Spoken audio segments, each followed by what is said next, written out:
Oke, kali ini kita akan memulai sebuah perjalanan. Bukan perjalanan biasa, tapi perjalanan untuk kembali ke diri kita yang sejati. Terinspirasi dari buku Ozan Varol, Awaken Your Genius, kita akan sama-sama mengupas gimana caranya melepaskan topeng-topeng yang selama ini kita pakai, supaya kita bisa menemukan kejeniusan yang sebetulnya udah ada di dalam diri kita. Coba deh, kita jujur sama diri sendiri. Apakah kita benar-benar sadar dan hadir dalam hidup kita? Atau jangan-jangan kita cuma ngejalanin rutinitas aja, hari demi hari kayak robot, tanpa benar-benar mikir? Pikirin deh hal-hal sepele ini. Hampir semuanya kita lakuin secara otomatis kan? Kita milih sesuatu bukan karena kita mau, tapi karena kita biasa. Kita terus-terusan mengulang keyakinan yang sama, mikirin hal yang sama, dan akhirnya ya hasilnya juga gitu-gitu aja.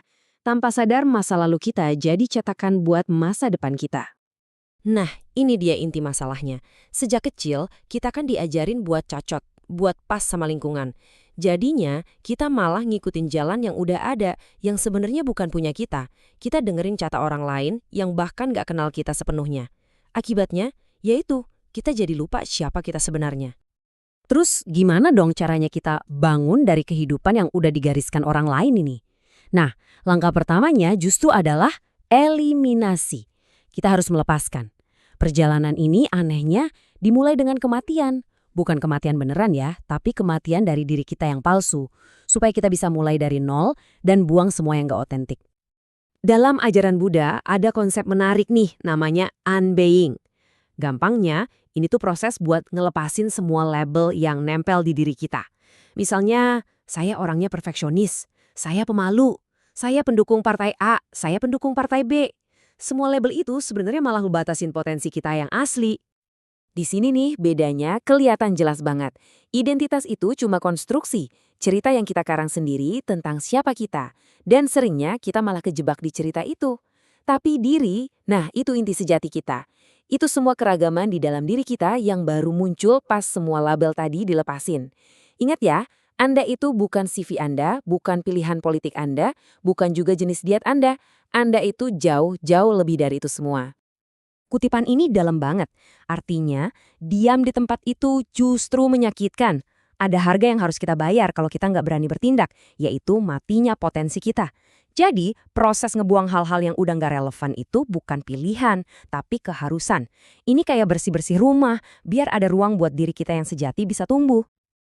Oke, setelah kita berhasil bersih-bersih dan bikin ruang kosong dengan ngelepasin semua yang bukan diri kita, tahap selanjutnya apa? Iya, ngisi ruang itu. Ini soal menemukan dan merangkul siapa diri kita sebenarnya. Semacam proses kelahiran kembali. Coba bayangin ya, tahun 1954. Ada seorang Johnny Cash yang waktu itu belum siapa-siapa datang ke Sun Records buat audisi. Kondisinya lagi susah, bangkrut, pernikahannya di ujung tanduk. Dia nyoba nyanyiin lagu-lagu gospel ya, karena itu yang lagi ngetren. Tapi Sam Phillips, si pemilik label, tiba-tiba nyetop dia dan ngasih nasihat yang mengubah segalanya. Dan di momen itulah, klik, semuanya berubah. Cash berhenti mencoba jadi orang lain. Dia mulai nyanyiin Folsom Prison Blues, sebuah lagu yang lahir dari pengalamannya sendiri yang kelam dan nyata. Dia nggak lagi meniru, dia jadi otentik. Dia jadi Johnny Cash. Kisah dia ini ngajarin kita satu hal penting. Kejeniusan sejati itu bukan soal meniru orang lain, tapi justru soal merangkul semua keunikan kita. Sifatnya yang murung, suaranya yang berat, pakaian yang serba hitam, semua hal yang bikin dia beda, malah itu yang bikin dia jadi luar biasa. Kutipan dari Brené Brown ini pas banget. Kita sering banget ngejar menyesuaikan diri, ngubah-ngubah diri biar pas sama cetakan orang. Padahal, tujuan yang sebenarnya yang lebih dalam adalah menjadi bagian, diterima sebagai diri kita apa adanya dengan segala keanehan dan keunikan kita.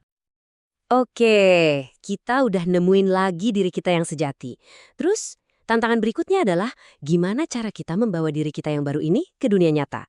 Nah, di bagian terakhir ini, kita akan bahas beberapa alat praktis buat menjalani realitas baru kita ini. Bayangin lagi ya, sekarang kita ada di Perang Dunia II. Anda seorang insinyur, tugasnya memperkuat pesawat tempur. Anda lihat nih pesawat-pesawat yang berhasil pulang ke pangkalan dan semuanya penuh lubang bekas tembakan. Pertanyaannya simpel, di bagian mana Anda akan nambahin lapisan pelindung? Kalau pakai logika biasa, jawaban pertama yang kepikiran pasti ya perkuat aja area yang paling banyak lubang pelurunya kan? Masuk akal. Logika ini fokus sama apa yang kelihatan, sama para penyintas yang berhasil pulang. Tapi, ada sesuatu yang kita lewatkan. Nah, ini dia momen ahanya. Seorang statistikawan bernama Abraham Wald sadar lubang-lubang peluru yang mereka lihat itu justru ada di titik-titik di mana pesawat bisa kena tembak tapi tetap selamat. Kerentanan yang sebenarnya, yang paling fatal, justru ada di bagian yang gak ada lubang pelurunya, kemungkinan besar di bagian mesin. Kenapa? Karena pesawat yang kena tembak di situ yang gak pernah kembali. Pelajarannya apa? Jangan cuma lihat apa yang ada di depan mata. Carilah apa yang hilang. Transformasi itu proses yang radikal, persis kayak metamorfosis. Supaya bisa jadi kupu-kupu, si ulat harus benar-benar hancur dan melepaskan bentuk lamanya. Dia beneran jadi cairan di dalam kepompong. Dia memakai dirinya yang lama sebagai bahan bakar untuk menciptakan dirinya yang baru. Kita juga harus gitu. Kita harus berani melepaskan masa lalu untuk jadi bahan bakar masa depan kita. Jadi, sekarang pertanyaannya buat Anda. Kejeniusan Anda sudah bangkit. Anda sudah berani melepaskan konformitas. Anda sudah merangkul keunikan diri. Anda sudah belajar melihat apa yang orang lain gak lihat. Dengan diri Anda yang otentik dan baru ini, apa yang akan Anda ciptakan di dunia?